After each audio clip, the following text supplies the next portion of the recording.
You are listening to How to Get Over Your Ex, episode number 157, Leaving the Half-Ass Energy of a Half-Ass Relationship.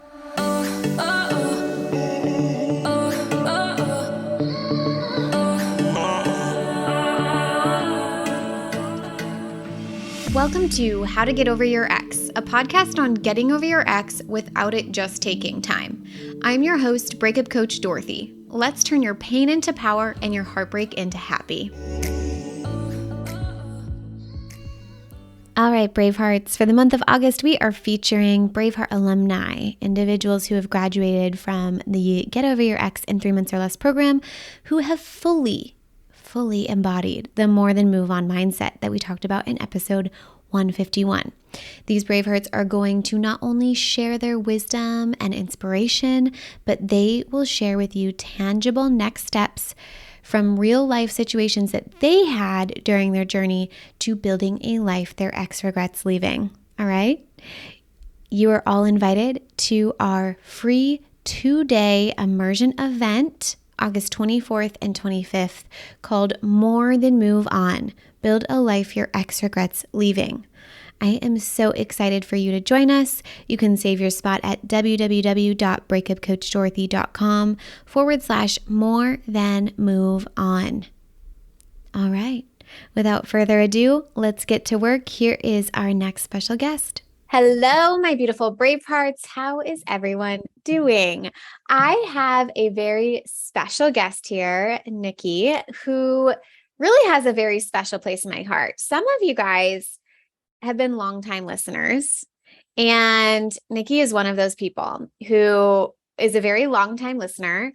I've seen her multiple times in my 5-day training, and she finally signed up for the Get Over Your Ex program, and now we're like the best of friends. I even got to meet her in real life, you guys, in real life.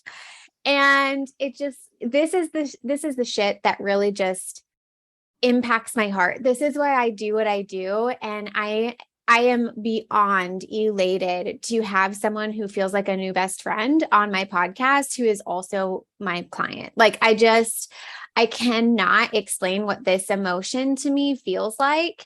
So we're just going to chit chat all about it. I am so excited. Nikki, thank you so much for being here.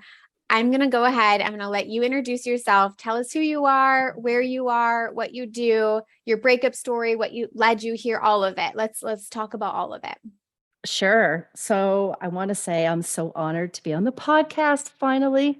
Yeah. I used to think about this listening to the podcast, like someday I'm going to be on Breakup Coach Dorothy's podcast. So I'm so excited. But yes, my name is Nikki. I was born and raised in Pennsylvania, but I've lived most of my adult life in Florida. I am still very young at 44. And a single mom to my amazing boys who are 15 and 13. I have a lot of trades at the moment, most of which I'm a licensed massage therapist, a certified medical assistant, a phlebotomist, Reiki practitioner. I am a current nursing student at Penn State University and a soon-to-be future nurse practitioner. Yes, so many things. I love it. You manifester, you. Oh, too I good. am. So tell us about your breakup story. Tell us all the things. Like, why were you listening to the How to Get Over Your Ex podcast? What led you there? Tell us. First, I just want to point out that I had been married twice before. The first time to my boy's dad. And then the second time was shortly after my divorce from him. And I dived immediately into a relationship and honestly was not ready for all of that. In both of those situations, though, I definitely loved them as humans, but I'm not really entirely sure it was like falling madly in love. So with the ex that brought me to the podcast, which is the one I'll be talking about during this podcast, when I first met him, it was like magic. all the things you think about. Fell madly in love with him. And him and I have been and were in an on again, off again relationship for about 5 years. It kind of spanned from 2016 to 2022. And during that time, he probably broke up with me like at least once a year for the first 4 years we were together. And we had a pretty catastrophic fallout the summer of 2019. And so I came back to Pennsylvania to spend some time with my family. And I'm running on a backcountry road. And I get on the Google podcast and I find, how to get over your ex. And I'm like, ooh, this sounds good. And so I found you somewhere around like Valentine's Day of like 2020. And I binge listened to like the first 19 or so episodes you had recorded to that point. And then after that, I had to wait very patiently for every Monday to come around. I was having to listen to them as you recorded them. I have serious props for those of you who had to live that life. It reminds me of like back in the day with our favorite TV shows where we truly had to wait week to week to watch what happened. And now we're at episode 156 and people can binge listen to 156 episodes. Like that is so wild in comparison to back in, because it started in, I think November of 2019. So yeah, there might have been like 20 to 30-ish episodes by the time that you got to. Yes. Wild. Mm-hmm. So wild. Okay. So you're listening to the How to Get Over Your Ex podcast and you were going through a breakup, but he broke up with you and then you guys got back together? Many times. So in the 5 years that we technically were together in this relationship, in the beginning, it was mostly him breaking up with me. And then towards the end, it was like, we would come together, but it still just wasn't working. And we would try and break up and try. Yeah. And this is interesting. So some of the time that we were in contact, through like while you're listening to the podcast, listening to the shit that I'm going through, and then also coming to the 5-day trainings and like, I'll never forget the time you tagged me in a Tom Brady thing on Instagram where I had totally fucked it up, where I said Tom Brady played for the Jaguars that released the Buccaneers. So I'll never forget that. But like we're chit-chatting in Instagram DMs. You're attending my live events. We're kind of hanging out on the peripheral. Is that the right word? Like on the outskirts. So some of that time you're dating him, right? And then some of that time you weren't dating him. Correct. Okay. And there were times so I've done your 5-day training twice. Yeah. Love it. Love it. Mm-hmm. And then you did like a boot camp live on Facebook. I did that. Yeah.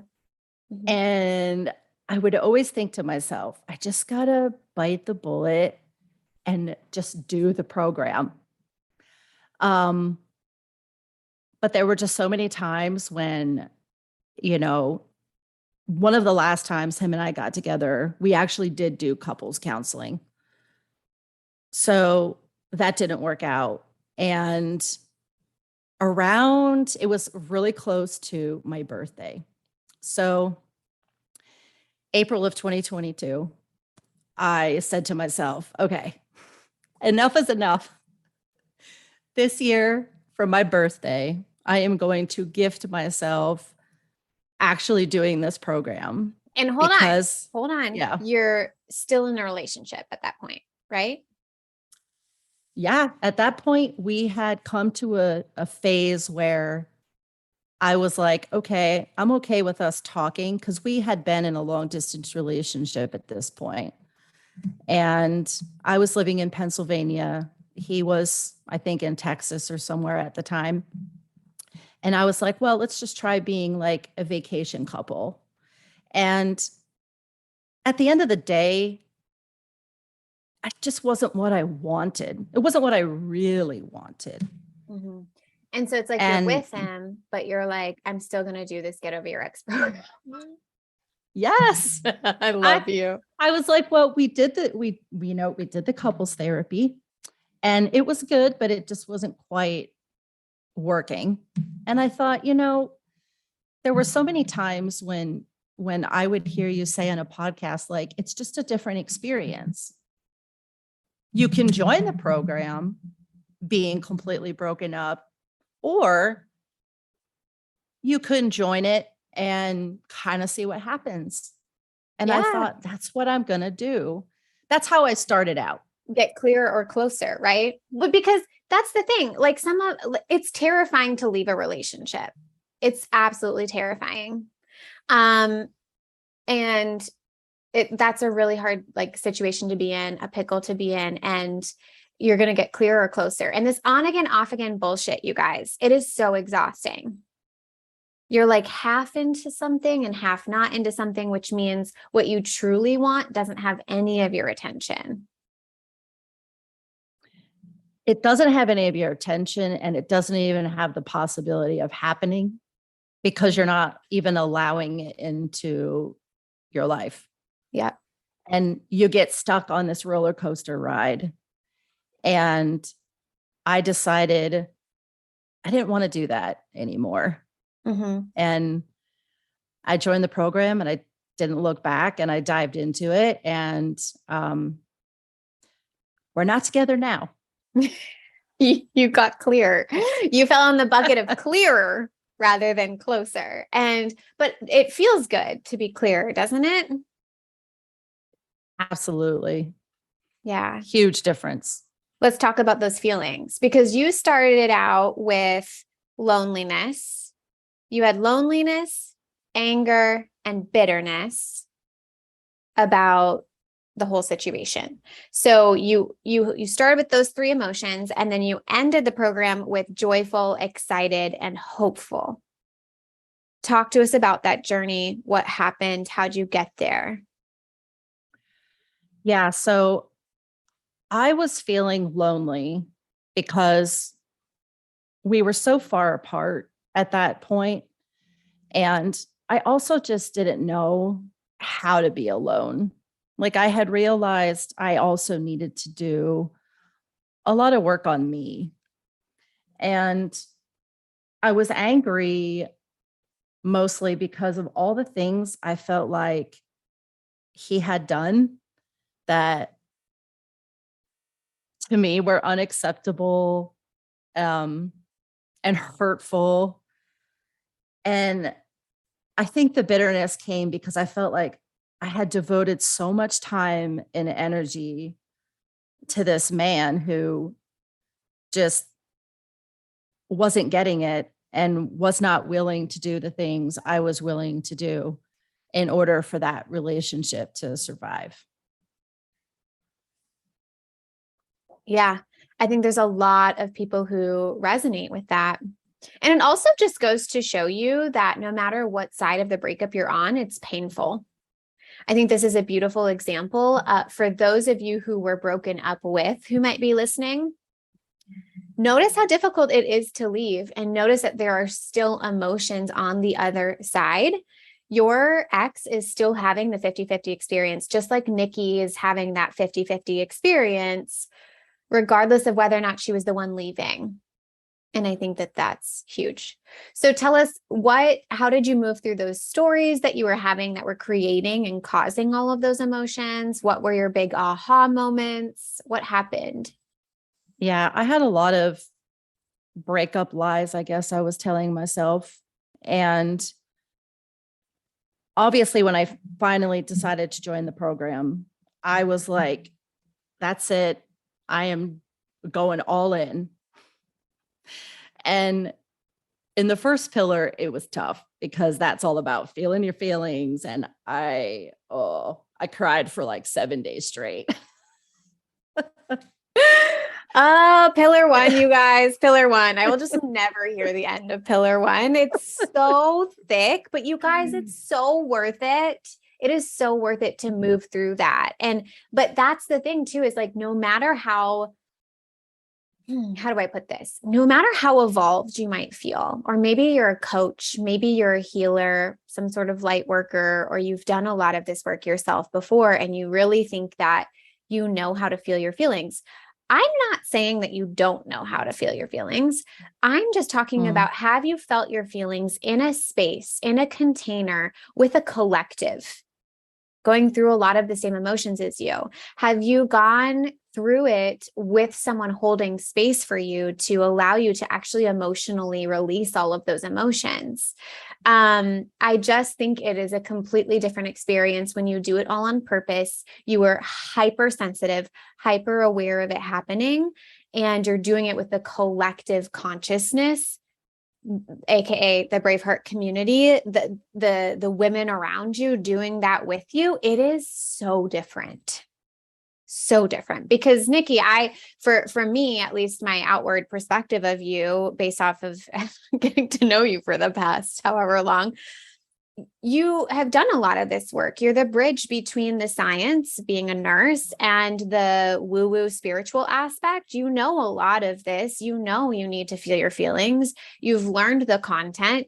You clearly are very smart, and you learned that things and you absorbed them. But then the application piece within the container was the key that unlocked it, right? Did I say that correctly? Yeah. Yeah.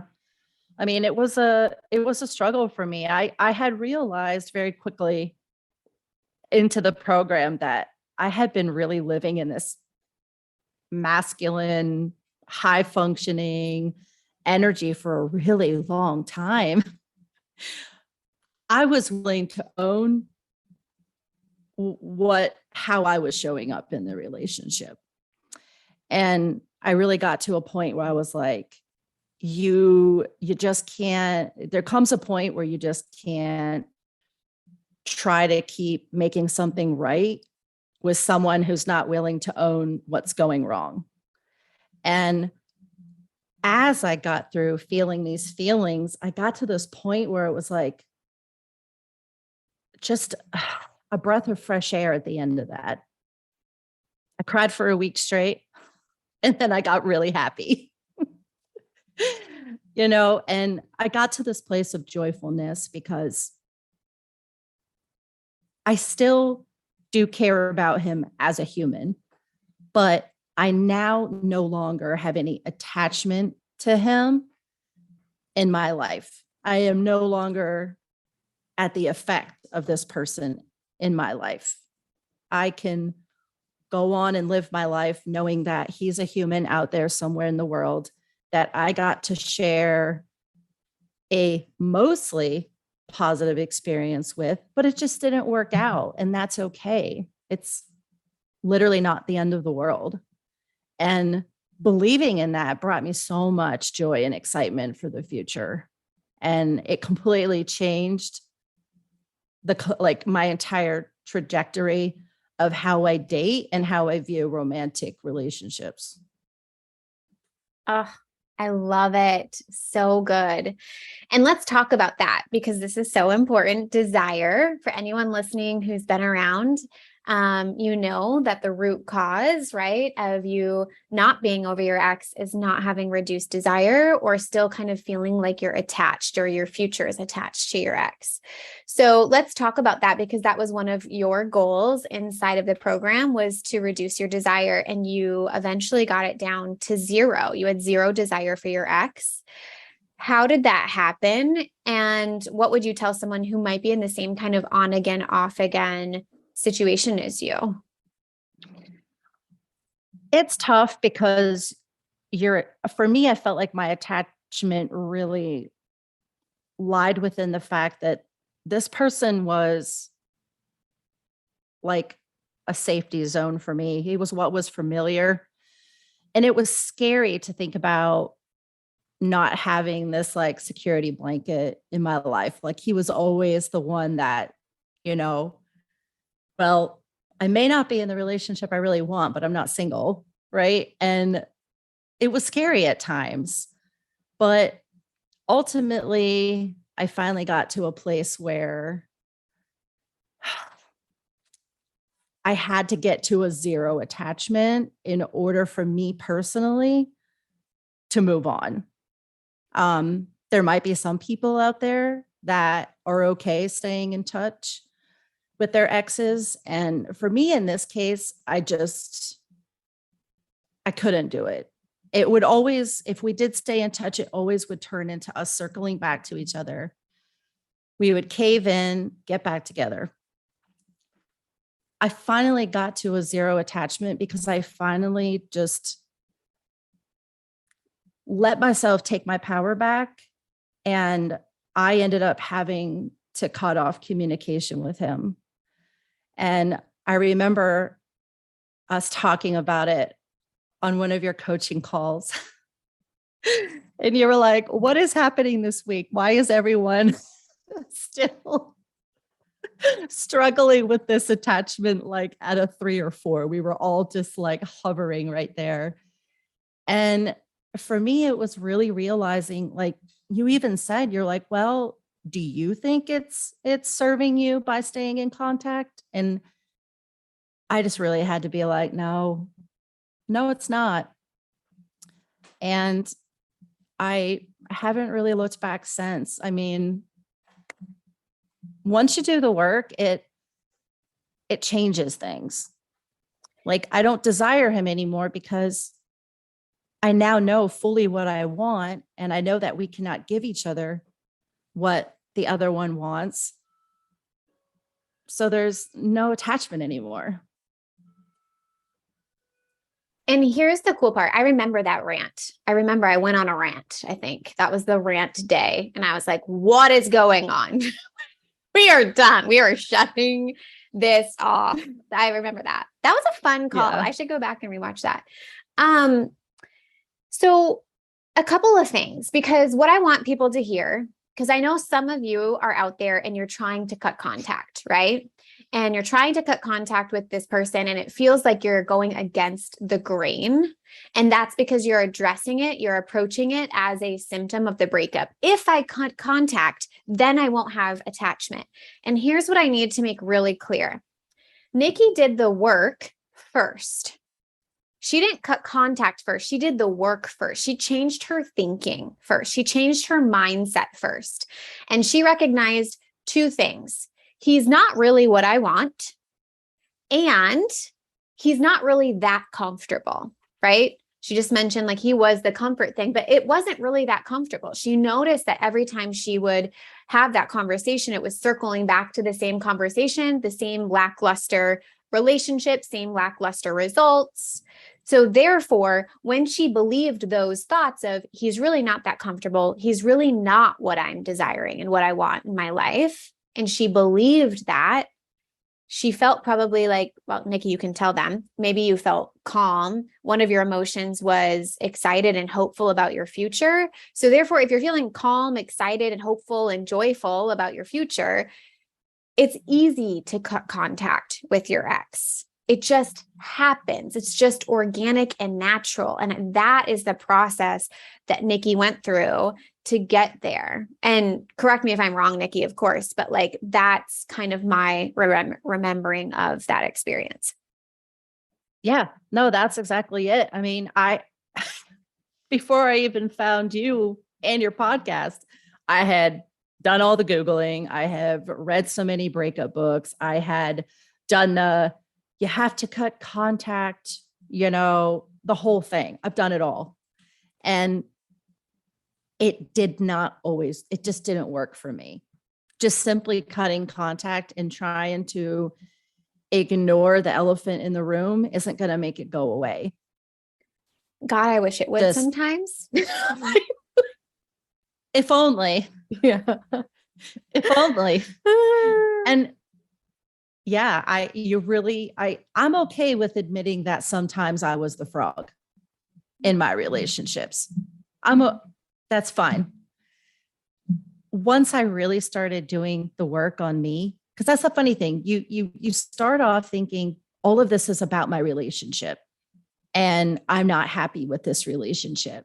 And he's not doing what I want, and she's not doing what I want. And all these things are happening. And then you get into something like this and this program, and you realize, wait a minute, this is only like a small portion of what's really going on here. And I discovered more about myself that I didn't even know were things that I was struggling with. It was just so crazy to me how it became so much more than just about getting over my ex. Oh, isn't it crazy?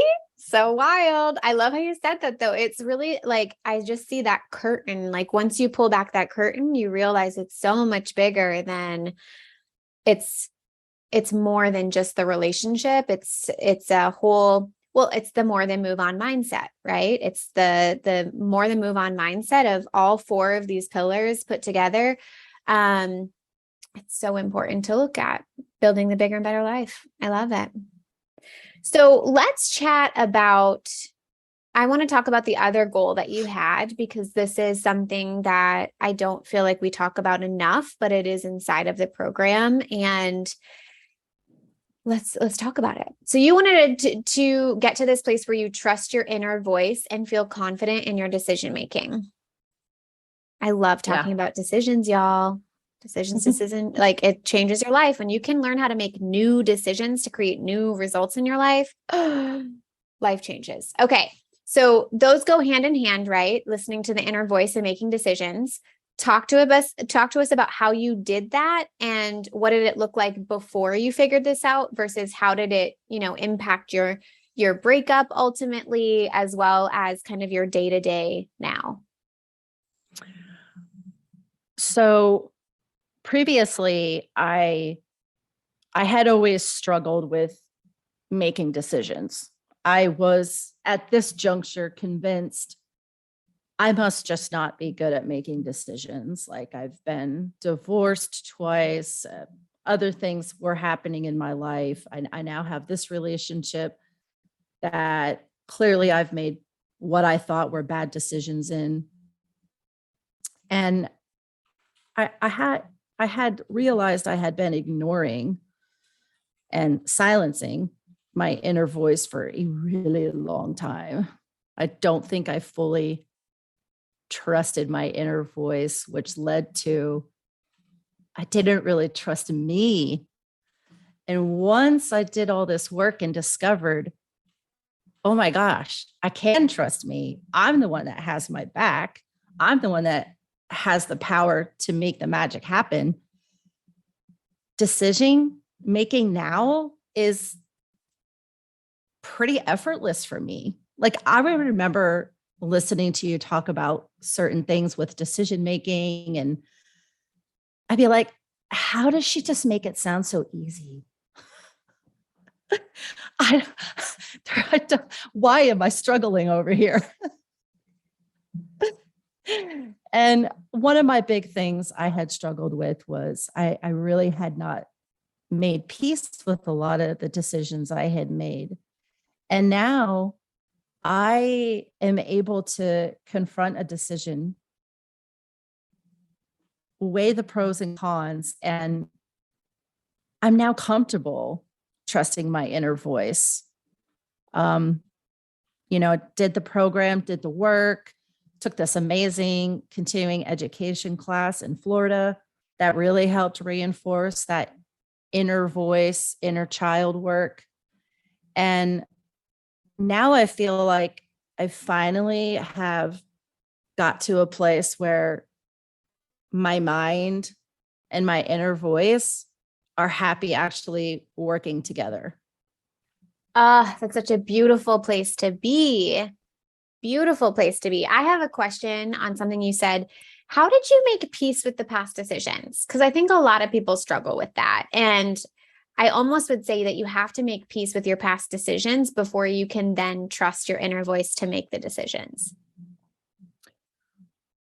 I realized that there was no point arguing with the me that made those decisions in the past, because past me didn't know the things that current me knows. And I had to give myself a lot of compassion and realize you made that decision based on what was going on at the time. And that was the best decision to make. And yeah. I really honestly just feel like everything does happen for a reason. And even if it meant going through a 5-year painful on again, off again relationship, it brought me to this amazing place where now making decisions are and living my life and making my life work for me is just, it feels effortless, honestly. Oh my God, it kind of reminds me of your Jeep. Like you made the decision Yes. to get your beautiful electric blue Jeep, like absolutely obsessed with, right? And like, would you have made that decision in the way that you made it if you hadn't had gone through all of that work? No, absolutely not. I mean, I was struggling coming into the program. One of the things I wanted to also get clarification on, because at the end of the program, you have us talk about major decisions we made and other decisions we need to make. And for me, it was just nursing school in general. I had really been struggling and wasn't very confident in my decision to go back to school and change my career. And I tell you what, though, I got to this place where I was able to confidently make that decision to stay in nursing school. And I have not had an ounce of anxiety about it ever since. And the old me would have just been hemming and hawing and ruminating and talking bad to myself. And no, I would have never drove up on a lot, saw a Jeep that I had desperately been looking for and been like, I'm going to take that one, please. So good. So good. I am obsessed, totally obsessed. I am unbelievably proud of you too. That's so fun. Thank you. I appreciate that. It's been fun. I am so freaking proud of myself for just realizing like I do have my own back. Like I'm the one that's going to be paying for my Jeep. I've got my own back. I'm the one that put myself in nursing school. I'm smart enough to get through it.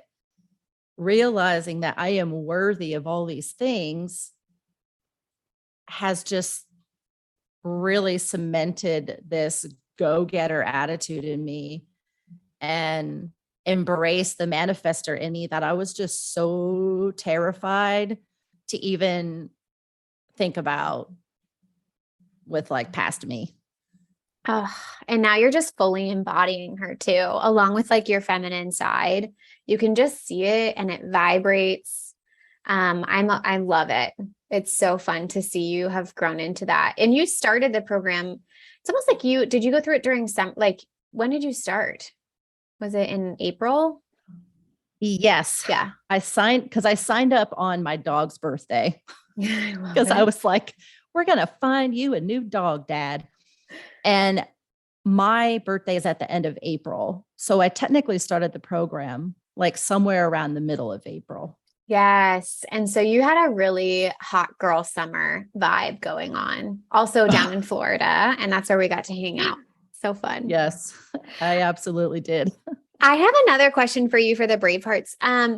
So for Bravehearts who might be struggling with an on again, off again relationship, what would you tell them? Honestly, I would say stop chasing your idea of what love should be and learn to recognize it for what it is, right? Like love isn't having someone promising to act right after he gets caught messing up time and time again. Love is him acting right from the start because he doesn't want to mess up. Right. So good.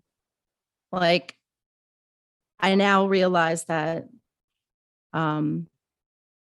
love shouldn't be telling a grown man that he needs to change so he can keep you. Love to me should be a grown man wanting to do the work and changing on his own because he can't imagine his life without you. These are quotes. Like, we need to put this shit in cute little graphics and put these quotes on the internet because they're a whole vibe. They're a whole vibe. I am obsessed. Love them. Awesome. I just feel like life is just too dang short, right? Mm-hmm. Like, life is just too short. Like, why would you want to be in a relationship where you feel like you're constantly have to, beg for someone's affection or attention? And, what really caught me up going into the Get Over Your Ex program was when I listened to your episode 81. It's like my most favoriteest one ever, where you talk about your mentor friend being like, I just want to love my career the way I love my husband. And you were like, what? Like, that was a jaw-dropping moment for me too. Y'all, like, why be in a relationship that you're constantly like having to struggle through? Like, just go find someone who is more worthy of you and who is already willing to show up and who already wants to be with you and is willing to fight for you. And who wants the same things, you guys. It's a completely different relationship. It is so much easier and so much more organic and flowing, I guess. Maybe it's the word aligned. I don't know. But I just think it's totally different. It is. And it's hard. Like, I do have so much compassion for people who are in these on again, off again relationships, because one of the hardest things I think a human could go through in a romantic relationship is finding that person who really is 80% of your want match and 80% of what you love and desire, but it's the 20% that breaks it. So hard.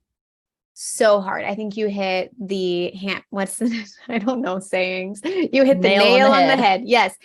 So perfect, because that's exactly it. Or even if they have 90% of everything, right? And then there's that last remaining 10 or 95, 99 and 1 even, right? And it's gut-wrenching. And I think leaving a relationship is so difficult. Obviously, that's been like my life learning lesson. Was I had always been the one being left, learning how to be the one that was left in a different way. And then my lesson of learning how to leave, like, when's the time to leave? And that's not an easy decision to make. And it is just as difficult as being the one that's left. And I think true. And go ahead. I think also that breaking up very often is the ultimate gift of love, right? Like, that is tough to say goodbye to someone that you love because you know that your relationship is not compatible. Mm-hmm. Yeah. Yeah. And I want everyone, no matter what situation you're in, because if you're listening, I think I work with a lot of people who are broken up with, and I think a lot of people who are listening to the podcast are people who gotten broken up with. But if you are that person, I do want you to remember that it is probably just as difficult as it is for you as your ex. And if they're not showing it outwardly, that we don't know for certain if they're not hurting inside. And even if they've said that they're not hurting, they might still be hurting. So important. Thank you so much for sharing, Nikki. Is there anything else that you feel like would be beneficial that Bravehearts might need to hear today? Yes. Let's go for it. You all can take it from me. I've been listening to the podcast since 2020. So we're going on 2 years. The podcasts are fantastic, loaded full of great information. And you're probably out there thinking, it's fine. I'm just going to listen to the podcast and I'm going to just do the work on my own. But will you? Will you do it?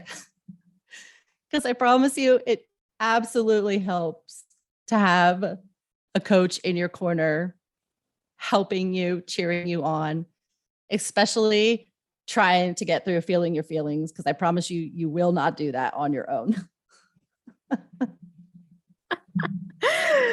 Oh, dying over here. Yeah, really the feeling your feelings is so difficult. I actually have hired Dana Evans, who's an emotional clearing coach, to come in and start doing an entire every month. You guys, she's going to be in there teaching emotional clearing as well as how to feel confident in feeling your feelings, because this is something that as a human species, we have got to decondition ourselves from trying to never feel negative. And having a coach specifically there for that is so, so important. And moving into being able to address all the other pillars within the program can't be done until you felt your feelings. You can't build a relationship with yourself if you haven't felt your feelings. You can't create closure or rewrite your breakup story if you haven't felt your feelings. And you definitely cannot address the disempowering stories you have about your future if you have not felt your feelings. It is such a pivotal thing to do. And I'd say the last thing I would like to add is that finally joining the program was single-handedly the best time and money I've ever spent, ever. Like investing in myself. I was able to get over my ex, and my life is now forever been changed. And I know all of us Braveheart alumni say that, but it's because it's freaking true. Oh, I love you. Thank you so much. It's so kind of you. I really appreciate that. And that's what I set out in the world to do, is to help change lives, help you create the bigger and better. I want all of you to have such a bigger and better life. I don't want you to just survive your breakup. I don't want you to just get through it. I want you to go out there and create a life that is so much more epic than you ever even thought possible. And I want you to create it so that no one can ever take it away from you. Yes. And I want to personally thank your ex for breaking your heart, because I love you. The world needs you. I needed you. And I just love you so much. And thank you so much for having me on your podcast. I love you, Nikki. You're so great. Thank you. If you're loving the How to Get Over Your Ex podcast and you want to learn how to get over your ex and build a life bigger and better than the one you had with your ex, I would love to personally invite you to take this work deeper at breakupcoachdorothy.com/next steps.